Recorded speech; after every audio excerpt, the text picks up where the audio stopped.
C'est pas tous les jours qu'on a un président de la République qui arrive chez nous. J'étais contente pour Domeray, ça fait une bonne pub, c'est tout. Ah ben, je trouve ça assez intéressant, il s'intéresse quand même à une petite commune comme Domeray. De retour de vacances, on nous apprend au départ, c'est une blague. Et non, ce n'est pas une blague.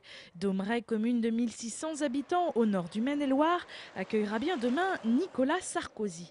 Le président viendra parler de politique agricole commune et visitera notamment une exploitation. À la veille de cette arrivée dans le village, c'est l'effervescence. Les communes avoisinantes ont même mis la main à la pâte en prêtant matériel et main-d'œuvre. Ces derniers jours, une cinquantaine d'élus et de personnels municipaux des alentours s'activent pour aider le maire de Domeray qui veille sur tout. Et c'est la première fois que je vais donner un coup de main comme ça. Enfin, être habillé et puis travailler à mettre les barrières de sécurité. Passé la surprise, Jean-Luc Davy a eu le temps en 8 jours d'analyser cette visite présidentielle. Pourquoi c'est votre commune qui a été choisie à votre avis ? La priorité du président de la République, c'était choisir un département français où l'agriculture était très dynamique. C'est le cas du Maine-et-Loire, où l'installation des jeunes est aussi un facteur prépondérant. Je crois que c'est le deuxième département français au niveau de l'installation. Aujourd'hui, la salle des fêtes était préparée pour l'allocution du président et les conditions de sécurité sont étroitement surveillées par la gendarmerie et le service spécial de l'Élysée. Martial Chevrolier leur donne un coup de main et suit à la lettre les recommandations de ces professionnels. Il faut avoir l'œil partout, il ne faut rien oublier.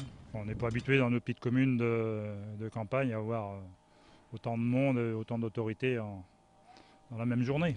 Vous avez l'impression qu'ils demandent beaucoup de choses très précises en matière de sécurité ? Oui, très précises et puis très vite. Mais ça se passera bien.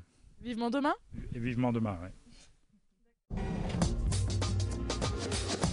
Là, il ne faut pas de plantation avant juin-juillet parce que de toute façon, c'est vraiment un moment où il faut que tous les travaux soient terminés, qu'on ait fait les bassins. Le directeur et le concepteur du futur parc du végétal sont plus que jamais concentrés sur leur objectif.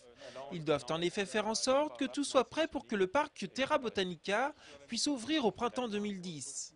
Après un an de travaux, le chantier a bien avancé, même s'il a fallu composer avec une période hivernale délicate. Nos plannings sont respectés, à savoir qu'il y a des choses sur lesquelles on a moins avancé que prévu et d'autres pour lesquelles on est plutôt en avance. Donc on peut dire que le chantier avance à un bon rythme. Ce qui est certain, c'est qu'il nous reste une très bonne année devant nous et c'est l'année déterminante pour ensuite arrêter la date d'ouverture.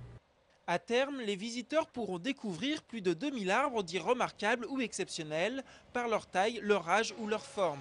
Depuis novembre dernier, un improbable balai d'arbres rythme donc les journées de chantier. Tous nos grands arbres exceptionnels sont en train d'arriver sur le chantier, c'est-à-dire environ une dizaine, une quinzaine par jour d'arbres de parfois 10 ou 12 tonnes, de 10 à 14 mètres de haut.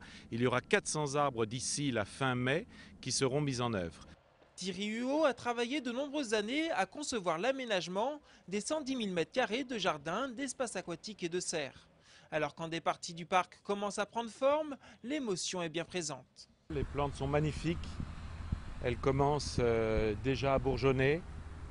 Le printemps va aller très vite, là on commence à voir les grandes fleurs de magnolia, c'est tout à fait étonnant, et les camélias. Non, c'est un réel plaisir, après des années d'attente, de découvrir aujourd'hui le végétal sur place. Ils ont un chancre, une maladie en fait qui mange leur partie vivante, qui fait le tour de leur partie vivante, et au fur et à mesure ça détruit l'arbre, donc c'est une mort rapide, quoi. Alors, pour éviter qu'il ne tombe au prochain coup de vent, 13 platanes de l'avenue Jeanne d'Arc à Angers ont dû être abattus de manière préventive. Certains étaient âgés de plus de 100 ans, mais il ne fallait pas qu'ils contaminent les autres arbres qui donnent son charme à cette avenue. L'opération aura duré 2 jours. La ville réfléchit à un projet pour les remplacer.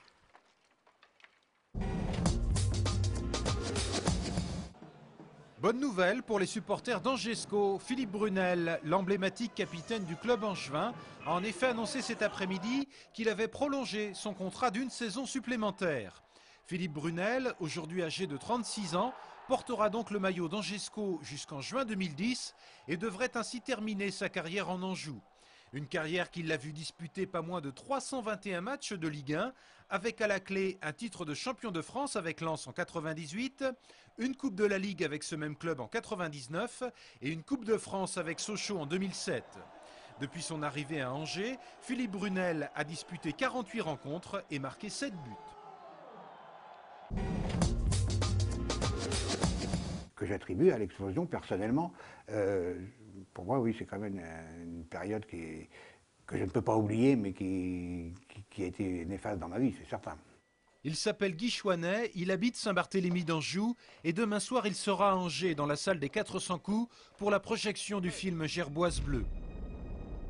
Ce documentaire de l'Algérien Djamel Ouahab raconte l'histoire du premier essai atomique français effectué le 13 février 1960 à Regan dans le Sahara.